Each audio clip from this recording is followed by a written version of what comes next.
Tonight on News 13. It's been a quiet voting day here in Hazleton, but will the polls pick up? I'll have that story. Schuylkill County is poised to elect its first woman district attorney. I'll have that story.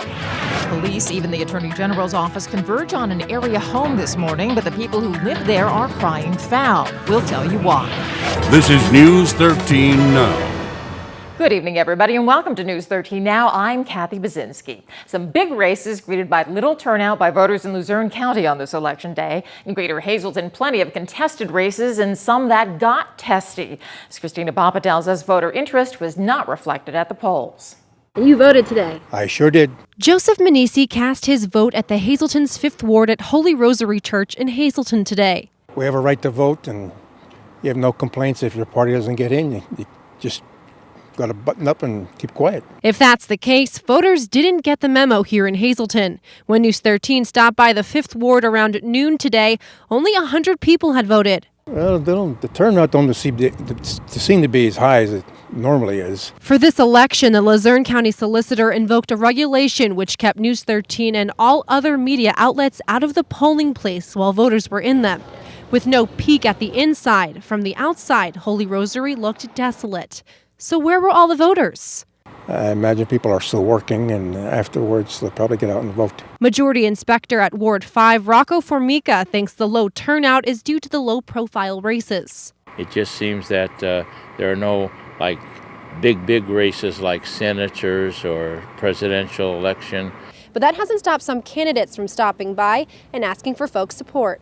Unopposed district attorney candidate Joe Zola won't have to work too hard to win at the ballot box today. He says he came out just to show his gratitude to voters in Hazleton. It's a beautiful day out. I hope a lot of voters come out today. But that's not the case for city council candidate Jack Mundy. It was encouraging to talk to a lot of people today voting. Mundy says low turnout could play out in favor of the incumbent candidate. The low turnout normally helps incumbents because they know the incumbent's name, normally. But whether or not the polls were packed, poll watcher Denise Perry, who just happens to be married to the city council candidate Jim Perry, says a change in power means a change for Greater Hazleton. Everybody wants things in Hazleton. They want positive things, and to get a positive person like my husband in office, that's why they should come out and vote. Christina Papa, News 13, Greater Hazleton. This will be an historic night in Schuylkill County as it's about to elect its first female district attorney. As Matthew Petrillo tells us, the candidates on both the Republican and Democratic tickets are women who say they're the best choice. I am the best candidate for this position because I've been in the office for 25 years. Karen Burns-Noon currently serves as Schuylkill County District Attorney, but she was never elected to the position. I was first assistant under now Judge Goodman, and when he became a judge, then I became district attorney. It's by operation of law. The Democrat is now running to become Schuylkill's first elected woman DA. I have over 100 criminal jury trials. My opponent has never tried a criminal jury trial. I have the most diverse experience of the two candidates. Her Republican counterpart is Christine Holman. She says she has 22 years of practicing law. If people want to go along with the same status quo, the same drug crimes, the same broken down buildings, that's just stagnant. I believe that this election and voting for me will make things change and will change for the better. Voters had mixed feelings on the candidates. Heather Greenhog says she's voting for Holman. The reason why she's a very good person, she's a strong attorney, and I think she would make a strong district attorney for our county. Democratic Pottsville Councilman Mark Atkinson says he's casting his ballot for Burns-Noon. Ran a very positive campaign and stuck with the issues, and hopefully the voters will see that. Since assuming her role, Burns-Noon has taken an aggressive approach to drug dealers in Schuylkill County. Meanwhile, her opponent has worked extensively in juvenile cases. This, of course, was a non-presidential election, but officials say turnout was better than they expected. Only pretty good. I wasn't expecting quite as many as we've had. The weather, I'm sure, plays a big part in it. Polls close at 8 p.m. Matthew Petrillo, News 13, Pottsville. And of course, News 13 will be live with all the results of the county and municipal races tonight with Your Vote 2013 starting at 8 p.m. Up-to-the-minute coverage and analysis from Luzerne and Schuylkill counties only on News 13 and SSPTV. Police moved in on a home in West Hazelton this morning, executing a search warrant, then code enforcement shut it down.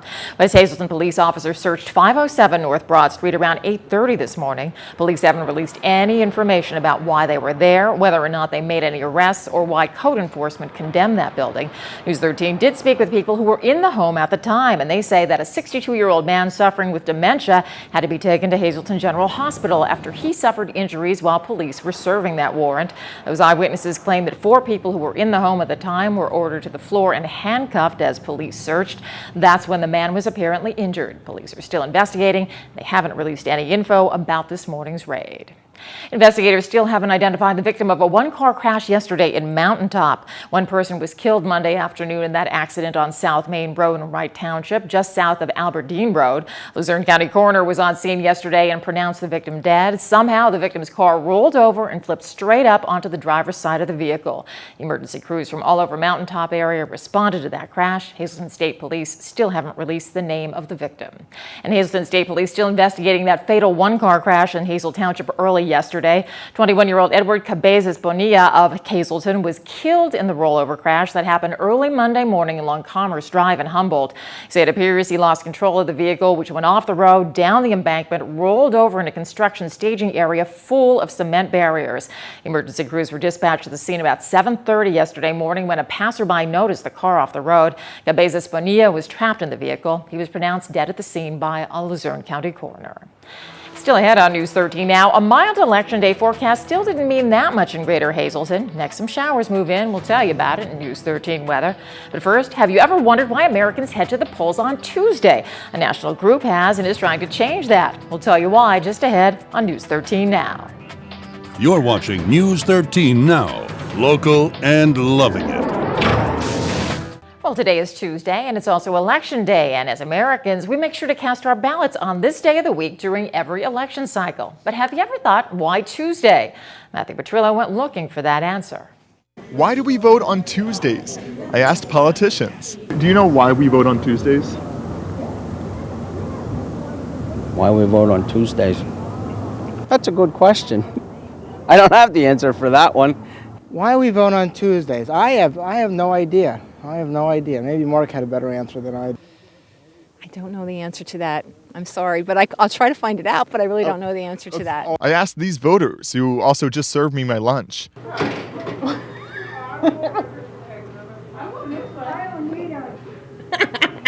You get new candidates. It seems like no one knows the answer. Voting on Tuesdays just seems odd. It's in the middle of the week, in the middle of a workday. And Pennsylvania is one of 15 other states that doesn't have early voting or vote by mail. Voting on Tuesdays could also be the reason why the turnout is often so low, especially for non-presidential elections. So in America, the most famous democracy in the world, with also the lowest voter turnout rate, why do we go to the polls on Tuesday? It's not in the Declaration of Independence. It's not in the Constitution. Yeah, it is just a stupid law from 1845. Jacob Soboroff served as the executive director of WhyTuesday.org, a nonprofit working to move voting to the weekend. And, the irony is, in 1845, this law was meant to make voting convenient. And today, the law makes voting anything but convenient. He says moving elections to weekends could increase voter turnout, but it's not a perfect solution. The Government Accountability Office published a report about that last year and ran into some problems. They say workers needed for a 2-day weekend election would increase costs. Poll workers might be less willing to work on the weekends because of other priorities, like family or religious obligations. At least some of the polling places currently used, like churches, would not be available for weekend elections. And ensuring the security of ballots and voting equipment over the Saturday night of a weekend election would be both challenging and expensive. But, Soboroff says, voting doesn't have to be squeezed into one weekend. If you could do 5 days of early voting leading up to Election Day on the weekend, that seems like it would be ideal to me. Some in Congress are calling for weekend voting, but many don't see it as a priority, and the act hasn't made much progress. Matthew Petrillo, News 13, Pottsville. Time now for News 13 weather. And in tonight's weather shot, we are local and loving it in Cressona, where folks were heading to the Borough Hall to vote on this election day, and actually no rain, and a pretty nice day for a November day to cast your ballot. Checking the National Weather Service radar, scattered shower to our north and west throughout the day, but nothing that actually got into our area. We will, however, see some showers in our future. Here's News 13 weather from the National Weather Service. First for Greater Hazleton for tonight, increasing clouds with the low around 37 degrees. Then for Wednesday, mostly cloudy, high up to 54, but cloudy with a chance of showers during the overnight, the low getting down to 48 rather. Thursday, showers through the morning, ending in the mid-afternoon with a high near 51. Partly cloudy at night, low headed down to 33. And for Friday, mostly sunny, a high up to 44. Partly cloudy at night, low of 25. And Saturday, mostly cloudy with a high near 45 degrees. Now heading to Schuylkill County tonight, mostly cloudy with a low around 38. Then for Wednesday, mostly cloudy, high up to 58 degrees though, but a chance of showers during the overnight with a low around 50. And for Thursday, showers during the morning, then things clear out with a high up to 54. Slight chance of showers during the overnight with a low around 33. For Friday, mostly sunny with a high near 44. It'll be clear and much colder at night with a low down to 29. And then for Saturday, it'll be mostly sunny with a high near 49 degrees. Well, it was a night to celebrate many successes for one organization in Hazleton last night. The Helping Hands Society held its annual Board of Directors dinner where they recognized and awarded many of the volunteers who have helped their organization continue to flourish. Helping Hands Society is a nonprofit organization who serves special needs children and their families through educational services. Well, without the public and our generous donors, we would not be in existence. And Helping Hands Society has done so many wonderful, wonderful things for children and for teenagers and adults. So it needs to be there, and it continues to grow and get better and better, and it can't without the support of the public and the many, many good friends that we have. And everybody at the Helping Hands Society getting ready for a major fundraiser for the organization later this week. Samantha Galvez has more on how you can help Helping Hands by having a great time. The Helping Hands Society's sole mission is to help kids with disabilities like these. They provide many services that are designed to help fit the needs of disabled kids in the Greater Hazleton area and beyond. This Thursday, the Helping Hands Society will play host to a wine tasting dinner at Mia's Restaurant, where guests will be served dinner and a variety of wines. When we get sponsors like that, we're so appreciative because every penny from the sponsor money goes right to the services that we do provide. So we're really excited to have them be a part of this. The event costs $65 to attend, and all of the proceeds go toward the developmental therapies that the Helping Hands Society offers. The dinner will begin promptly at 6, and the Board of Directors ask that anyone interested in attending to please register by tomorrow afternoon at the latest. You can find out how to register by calling the phone number at the bottom of your screen. Samantha Galvez, News 13, Hazleton. And let's check the winning midday lottery numbers. Good luck if you play. The daily 149, Big 4 1889, Quinto 88596, and the treasure hunt 3 6 10 14 29. Hope you won. Good evening, everyone, and here's tonight's Talk of the Town report. First tonight, Scouts from Troop 207 will be collecting food for their annual Scouting for Food drive on the morning of Saturday, November 9th. All donations will be given to the Cunningham Valley Food Pantry. If you'd like to contribute or you need more information, please call Wendy at 570-233-5950. And finally, the Nuremberg Community Players will be presenting The Butler Did It on November 8th and 9th. This interactive dinner, theater, murder mystery will be presented at Towers Bar and Restaurant in Fern Glen. Tickets are $20 for dinner and the show. Reservations are required by calling 570-384-4407. That's tonight's Talk of the Town. News 13 would like to send sincere condolences to the family and friends of these recently departed. Faye Dolores Yos of Barnesville. Mass is Friday at 10:30 a.m. in the St. Richard's Church. Friends may call Friday from 9:30 to 10:30 a.m. The Lamar Christ Funeral Home is in charge of arrangements. Patricia A. Patsy Zerby Buchanan Maloney of William Penn. The Lukowitz Orvitzfeld Funeral Home is in charge of arrangements. Ann R. Yanoshik of Hometown.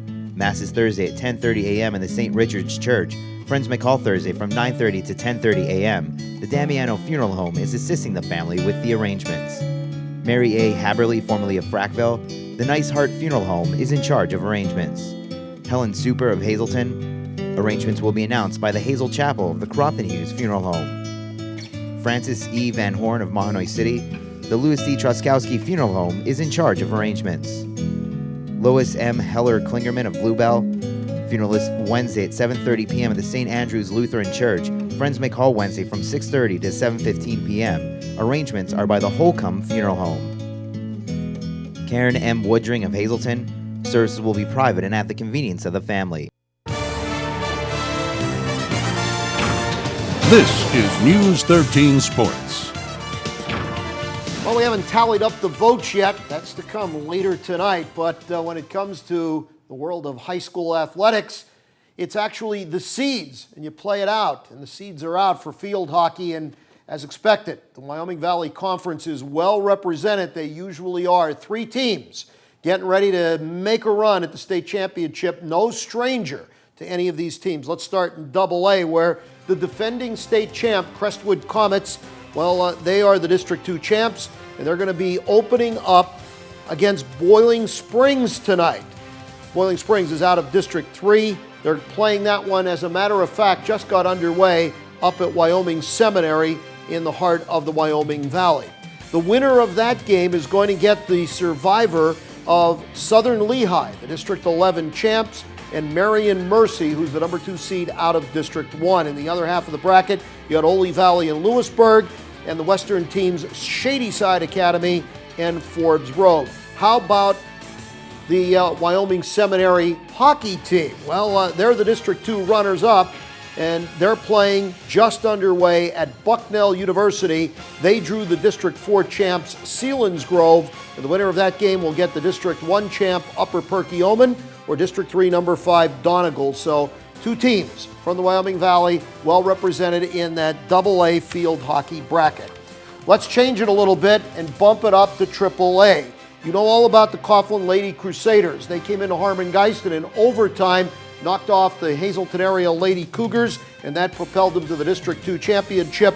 They've got Pleasant Valley in the nightcap tonight at Wyoming Sem. That game should start somewhere around 7 o'clock tonight. The survivor of that game gets the winner of CB South and Penn Manor. CB South, for those of you who live in Schuylkill County and might not be sure of that, that's Central Bucks South. Meanwhile, Lower Dolphin and Conestoga, Mifflin County and Twin Valley. How about volleyball? We got a lot of that going on tonight. In the girls single A, Dunmore and Marion Catholic are squaring off. That's at North Pocono High School, the brand new facility up in the middle of the Poconos. The winner of that gets Christopher Dock and the Mask Charter School. You got the Christian Academy out of Dayspring taking on Williamson, and North Star and Bishop Guilfoyle. So we'll all take that into account. Remember, the Marion Phillies are always one of the better teams of the state. We'll see if they can make a run again, and Dr. John Falabelle could make the gold medal happen again. Let's bump it up to AA. DeLone Catholic and Mainstream. Troy and Holy Redeemer, of course, Redeemer, the District 2 champ. Lancaster Catholic, York Suburban. Bethlehem Catholic, the District 11 winner, is taking on Pope John Paul II. So again, lots of exciting girls volleyball to tell you about. We'll be following this throughout, folks, and keep you up to date on exactly what's happening. Well, the Monday Night Football game will not go into the archives as a classic, but that's kind of what you get when you got not one but 2 backup quarterbacks battling it out. And the Chicago Bears finally found a way to beat the Green Bay Packers. They hadn't done that in several years.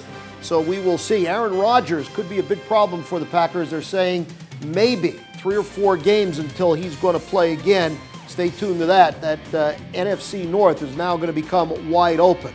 The Sixers get their first loss of the year. They got bombarded by Golden State right out of the chute. The Warriors just took it to Philly and ran away with a victory for the Golden State Warriors. Tonight in the National Hockey League, the Islanders are skating in the nation's capital, and the Flyers are headed down south to take on Carolina. So you get all the election returns tonight. We'll have all the sports returns for you tomorrow. Well, it's a new game that's sure to grab the attention of anybody in Greater Hazleton who loves to play board games. As Christina Papa explains, Hazleton-opoly will also help fill the community chest. Have you ever thought about buying your own business in Hazleton? Maybe you'd like to purchase the whole block and become a millionaire. Well, in the new game Hazleton-opoly, with the roll of the dice, you can. It's a game that highlights the businesses throughout Greater Hazleton. Players will make their way around Greater Hazleton in the hometown version of the classic game. Instead of going, to jail, we have Intrepid Detective Agency. Our start spot is Can Do. Monday was the delivery day at the chamber. Now that the limited edition is in, they're ready to be sold. The games will be available for sale here at the Chamber, at the Laurel Mall, at Broger's Family Dealership, at Verastro's, and our major retail outlet is Giant Food Store. So they're available for purchase. Hazleton's Chamber of Commerce worked with Scranton-based One Point to help bring the game to the area. Well, this took several months, almost a year actually. We had to get the sponsors for the game naturally. All of the cards are sponsored by a business and highlighting that business. The games cost around $20, but with only 5,000 boards made, Chamber President Donna Palermo says folks should look to buy them soon before they're sold out. While it is a fun board game to play with friends, it's also a way to help organizations right here in the Hazleton area raise money, and nonprofits won't need any luck when rolling the dice in this game. Nonprofits and clubs can sell the game for $20 each. And then realize a fundraising amount of $5 per game. Palermo says other money will go back to the chamber to be used in the community. If you'd like to buy the game, you can contact the chamber or visit any of the retailers selling it in Greater Hazleton. Christina Papa, News 13, Greater Hazleton.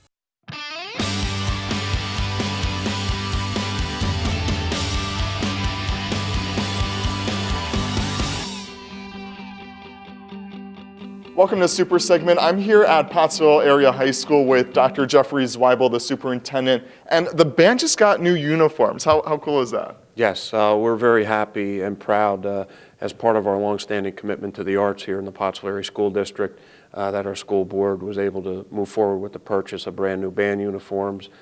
We try to purchase new uniforms anywhere between 8 and 10 years. And obviously in this economic climate, things are tough. We're very proud that we can continue to support the arts programs. Yeah, a lot of school budgets are shrinking, but Pottsville always seems to be growing. Yes, arts are a very important part of our curriculum here in the district. And with our high school band program in particular, we treat high school band as an academic class. They meet 5 days a week during ninth period. There are other academic subjects that also go on during ninth period, so it's not during an activity period. And the students who are in the band all year long receive academic credit for their participation and work in the band. And they're really fancy uniforms. Can you kind of describe them? It has a very modern new design. It zips up in the back as opposed to our old ones. And the material is also a lot different. Before we had wool ones and they were a lot warmer, but these will be nice for the early games because those get a little too hot in the wool uniforms. Dr. Zweibel has been in the band when you went here to Pottsville. Yes, I'm an alumnus of the school district and a very proud alumnus of the band program here in the high school. And in its whole history, there's only been 5 band directors, you being one of them. Yes, that's correct. I was also a former band member myself and went through the program here as well, so I know the long-standing tradition. So when I got the job to take over the band, to me it was a great honor, you know what I mean, to be part of that history. How has the band changed over the years? The traditions have stayed the same. We've modernized some of the marching techniques and some of the things that are being taught to the students, but we're also holding all the traditions. In many ways, we keep things very traditional and very much the same, and we also introduce, in our halftime show, we introduce some new ideas to the kids as well. It's a little bit of the old with a little bit of the new mixed in. Pretty cool. All right, well, thank you so much. That's Super Segment. Join us next week.